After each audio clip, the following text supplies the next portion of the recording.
structured like a language. The psychic subject is split in order to enter language. The socio-linguistic range which subjects give a wholeness, the fullness of their desires. The one I see is an attempt to overcome this constitution of black by means of black vernacular, but this implies a fundamental misrecognition that whiteness can access wholeness in full speech, which this thesis assumes absolutely because repair and psychic completion is ontologically not possible. The one I see bases its narrative on overcoming microaggressions and spirit murder, situates this access to black vernacular as the solution. The problem is that they are invested in constantly reperforming overcoming as the source of identity, but never moves beyond that, which turns the case because it produces a cool hope relying on this ideal of fantasy of a world devoid of microaggressions to detract from subject survival and precarity, proves the permutation, converts the alternative to just another narrative of overcoming. This is proven by their continual re-performance of signifying with no fixed endpoint or any time where we can say that we have accomplished signification. Their fixation on microaggressions becomes a means to massage means to form toxic homeostasis. The first thing is ego fortification. Signifying focus on the politics of self-expression equivocates the psychical subject with the unit of ego identity. Their introduction of the subject into symbolic codes and rituals necessarily constrains the terms of desire according to a foreign language borrowed from the other. Their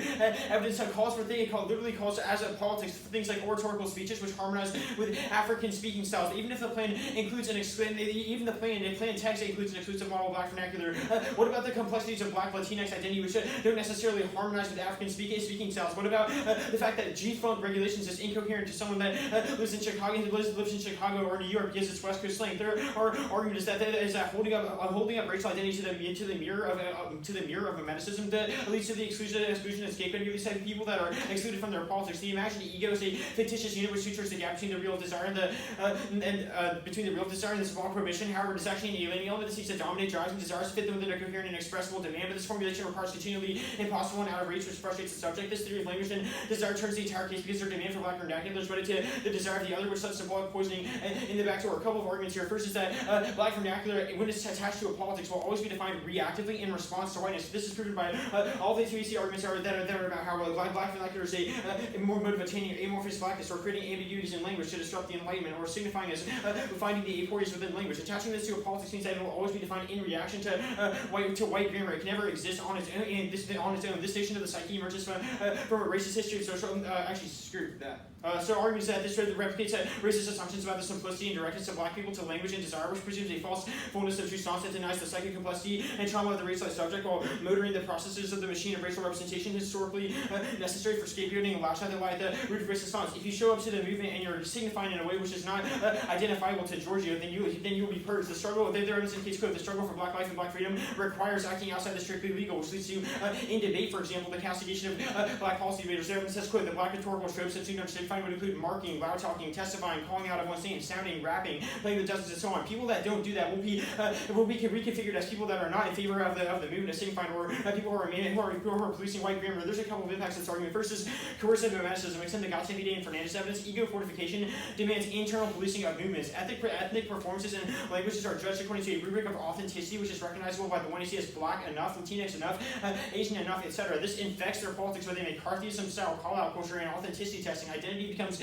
enforceable, which results in staticized concept of identity, which is always in slippage and must be controlled and preserved. This happens in debate. Black debaters that don't talk like Giorgio will be cascaded or said that they are not black enough. Which this is proven empirically by things like Mao the reification campaigns, the Khmer Rouge, which purged anyone who looked like an academic. Papa Doc in Haiti, who killed tens of thousands of Haitians not sufficiently committed to the cause of black nationalism or significantly performing that loyalty. This plays out in debate through identity checking, modes of signification, which violently polices the community from a position of mastery. Things like Facebook surveillance and judgment over friendships, black policy debaters being cascaded, people like Marquise being called an Uncle Tom after he voted for white debaters at the NDT. This independently causes psychic violence through constant anxiety about not fitting in or not being black enough. Psychic violence outweighs and it's separate from case solvency, not just doubling, but an inner psychic complexity, which is the basis of human values and uniqueness. Complexity of desire as well makes us who we are. This our evidence and their evidence indicates that this is uniquely a form of spirit murder and universalism. Whenever movements become universal about what constitutes black identity, that turns the entirety of the case. This is a root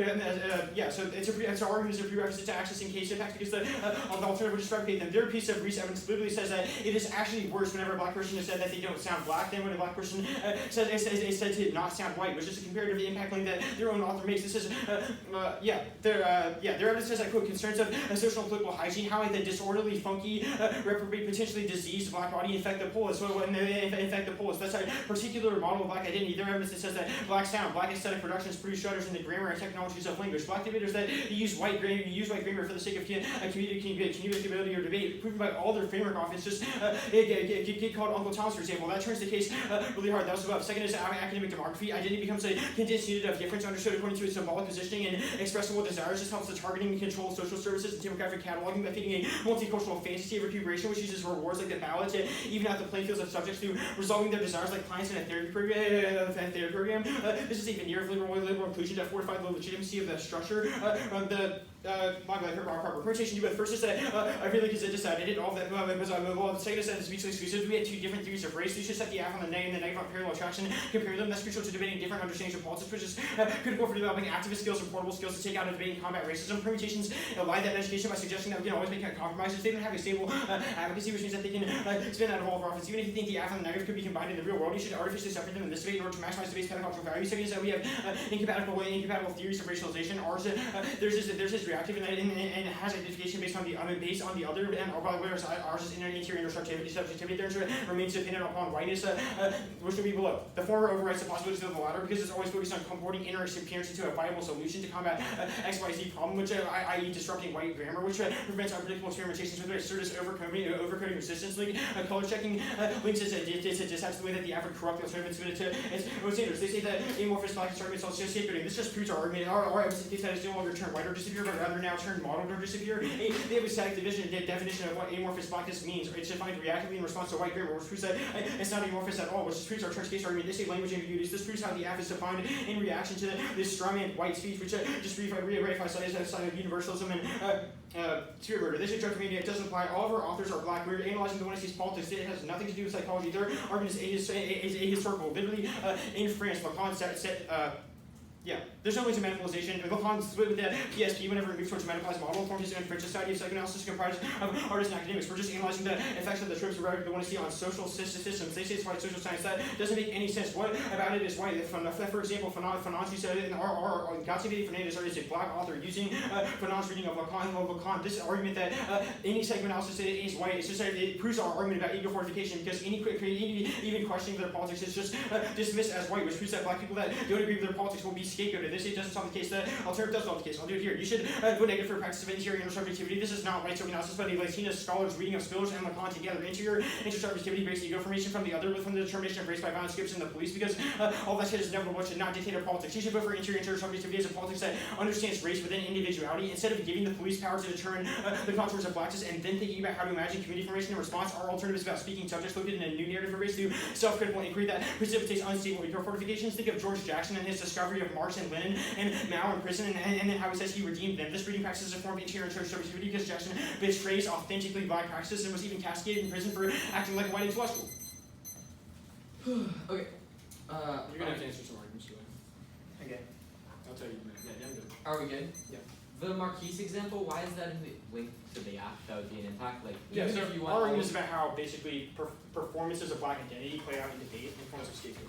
Well, So you are not black enough. I'm just wondering why this signifying argument would mean that like Yeah, so, black people for voting example, for white black people judges- is like I don't a couple see the of relationship arguments. between First is that black students in debate that don't signify, according to your particular model of signification, will be configured as like against signification. why? Or Like we even policing said white in grammar. the 2AC, Because like, you define black identity in response to this model of like white grammar.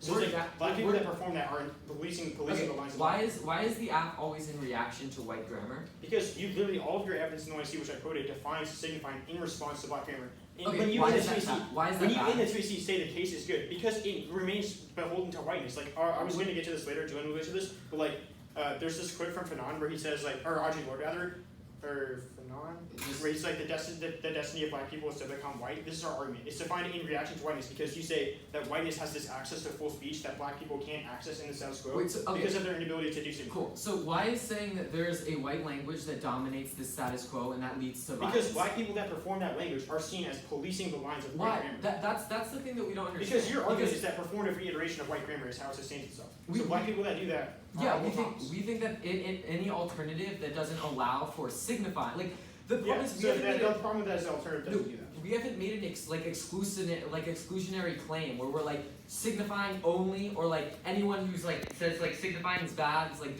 our argument is just that you should not be able to prevent black debaters from signifying in classroom spaces. Yeah, so the alternative won't do that, so you're not going to be able to access that often. Okay, explain how. Explain how then.